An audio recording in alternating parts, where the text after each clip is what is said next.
Hello friends, जय माँ डुकरी बुढ़ी। आसन देख माँ एपी क्रिएशन रो गोटे नुआ ब्लॉग। गुरुवार दिन द्वितीय पाली महालक्ष्मी पूजा करवा लगी देखन बुधवार दिन संध्यार आरंभ हो गला झोटी देवाटा।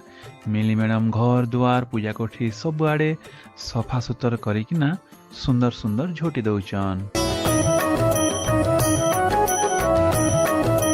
भोर सकाले उठिकिना आमर मामा आउ मिली मैडम गाधा पिधा सरेकिना चाले लक्ष्मी माँ के परघावा लगी तांकर सब सामान पतर रेडी करिकिना। तो देखो नेबे मिली मैडम आउ आमर माँ गेट ने पूजा पाठ करुचन, आवाहन करुचन लक्ष्मी माता के। आउ धीरे धीरे घर के केंता करी लक्ष्मी माँ के परघे नौचन। आसन टिके देखमा।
लक्ष्मी माँ के परघे सारला परे आनिकिना तांके गंध चंदन अला हलदी रे गाधई पाधेकिना कपड़ा पिंधे करी बसागला लक्ष्मी खटुली रे।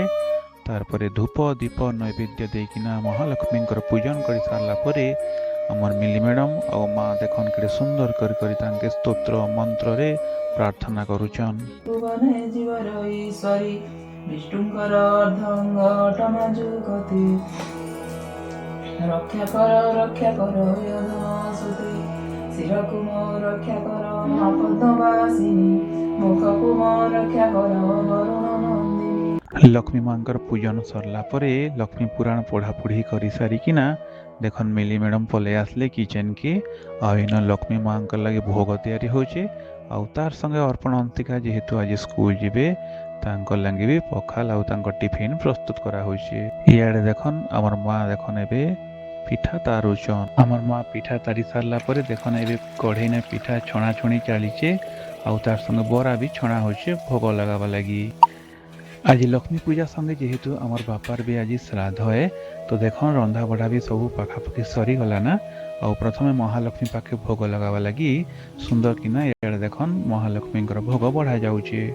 देखन श्राद्ध लगी एबे मुई ब्राह्मण देवता मनकर गोड़ धोचे आउ से मन के गोड़ धुआ धुई करिकिना से मन के चंदन आउ फूल दिकिना स्वागत करूचे आज ब्राह्मण भोजन लगी। ब्राह्मण मन के आनिकिना बसी देली ताकर आसन ने आउ देखन एबे हमर पूजा कोठी ने माँ महालक्ष्मी आउ नारायण के अन्न भोग लगा जाउचे। ये अन्न भोग लगे सारला परे हमर ब्राह्मण भोजन आरंभ हो जिबा।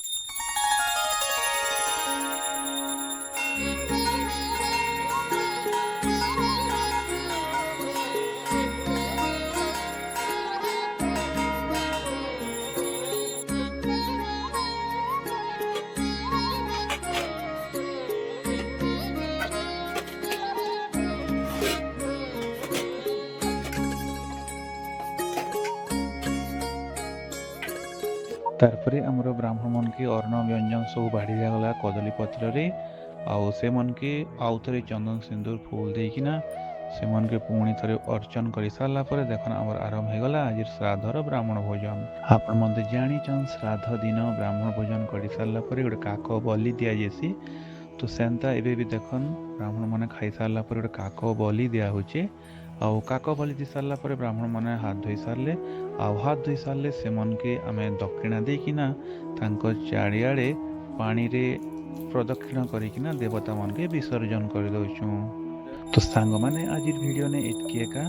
ତ ଦେଖାହେମା ଆଉ ଗୋଟେ ନୂଆ ଭିଡ଼ିଓ ନେ। ଯଦି ଇ ଭିଡ଼ିଓ ଆପଣମାନକେ ଭଲ ଲାଗଲା ବେଲେ ଲାଇକ୍ ଗୋଟେ କରବା ଲାଗି ଜମାରୁ ନେଇ ଭୁଲବେ। ଆଉ ଆମର ଇ ଆଜିର ଭିଡ଼ିଓ କେନ୍ତା ଥିଲା ତାକେ ଗୋଟେ କମେଣ୍ଟ ଦେବା ଲାଗି ବି ନେଇ ଭୁଲବେ।